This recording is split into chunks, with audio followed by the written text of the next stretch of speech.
Now this brings another question, and if I can use an example from the field of medical science. So what happens is, when we are preparing this medical practitioners, we actually spend a lot of time teaching them about the human body, the human anatomy, right? And then we start to teach them how to take care of the human body disorders, you know, that which disorder maps to which organ, and then what kind of corrective. So what I see here is we teach them the human anatomy, and then we teach them about different disorders, and then we teach them some kind of methodology or of diagnosis and solution for each of the problem. Now if I take this analogy, do you see something valuable, or do you feel that something similar can happen in the enterprise architecture world as well? Well, that's exactly right. I mean, one thing is you send them to medical school or pre-medical school for 4 years to learn what the fundamentals are, to learn they'll learn things about the periodic table, they'll learn things about the anatomy, they'll learn things about the organic functionality. By the way, the human body has a material or chemical composition, which is column 1. It has organic functionality, which is column 2. It has the skeleton, which is the location, that's column 3. It has the muscular system, that's the flow system, that's column 4. It has basically the nervous system, which is a communication system, it's column 5. It's the timing. It's all it had to do with timing, and then it has the psychology, which is column 6. So the human body has the same things. They will go through and study those same things, and before they understand all the fundamentals, they are nowhere near able to do any diagnosis. The fundamental problem that we have, we go to see the doctor does the diagnosis. That's what you want. You want to know what is the problem, and then the doctor prescribes the solution. Okay, so you have a diagnosis, and then you have a prescription. Then you apply the prescription, and then you see if it fixed the problem or not.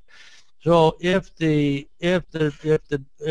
doctor is only ordering an X-ray by the X-ray technician, they can take an X-ray, which is basically a model of your body, and but that doesn't do anything. The doctor has to look at the X-ray and diagnose the problem. The fundamental problem in the enterprise community, we are taking X-rays. We're building models. The model is an X-ray. It tells you what you're looking at, but it doesn't tell you. Somebody, the doctor has to look at the X-ray and do the diagnosis. Right. So the fundamental problem here, once again, in the enterprises is nobody's doing any diagnosis. So we're taking X-rays. If people think that enterprise architecture is a practice of building models, that's like taking X-rays. That's the X-ray technician. What the enterprise architect ought to be doing is reading the models and figuring out what the problem is, and then prescribing. That they can prescribe 2 or 3 or 5 or 20 different possible solutions. Pick the 2 or 3 or one that's the best, and then implement that solution, which may or may not be a system that is deriving from the model, the X-ray, but you implement the solution, then you test it to see if it actually fixed the problem. So this idea about diagnosis and prescription is really important. And that's unfortunately what I see is around the world, that somewhere the impression has been created that their job, the enterprise architects' work, it ends by as soon as they create the models. They don't realize that their job is actually not to just create the X-rays or enterprise X-rays. Their job is to do more with the diagnosis and solution.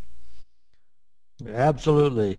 I typically quote my friend Roger Greer. I knew him when he was the dean of the School of Library and Information Management at the University of Southern California.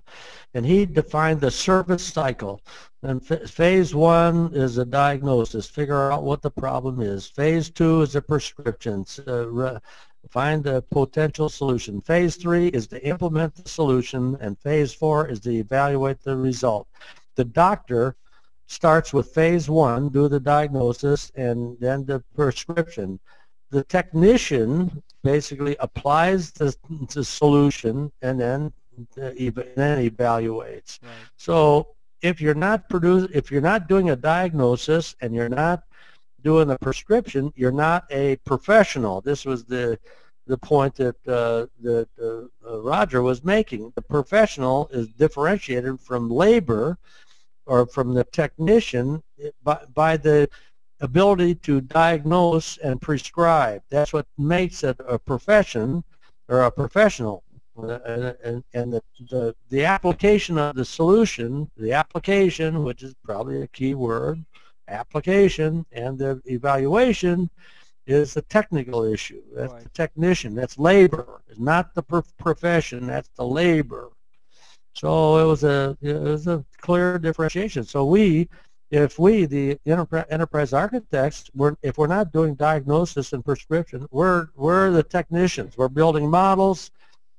If we're not, using them for diagnosis and prescription, we're just taking X-rays. We're taking snapshots.